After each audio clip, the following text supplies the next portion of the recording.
ప్రసాదాలు చేస్తూ ఉన్నారు. మోసపోకండి, గతంలోనే మోసపోయినారు మీరు. మళ్ళీ ఒకసారి గెలిపించి మన పొంగులేటి సీనన్న గౌరవం నిలబెట్టాలి. 3 నెలల నుండి మల్లారెడ్డి అన్న చైర్మన్స్ ఎమ్మెల్యేలు ఈ ప్రాంతంలో పార్టీని బలపరచడానికి, ప్రాంత సమస్యలు పరిష్కరించడానికి నిరంతరం కృషి చేస్తూ ఉన్నారు. మరి వీరందరి గౌరవం నిలబెట్టాలంటే కూడా మనం అందరం కష్టపడి మంచి మెజార్టీ ఇస్తే అందరు రెస్పెక్ట్ పెట్టిన వాళ్ళం అవుతాం.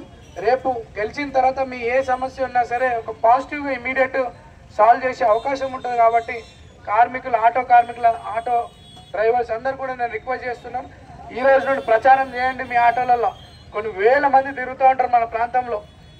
మనం అభివృద్ధి కోట్ వేసుకోవాలి, మన పిల్లల భవిష్యత్తు కోట్ వేసుకోవాలి. అంతేగాని సింపతి గురించో సెంటిమెంట్ల గురించో ఎలక్షన్స్ కాదు, మన ఫ్యూచర్కి సంబంధించిన విషయం కాబట్టి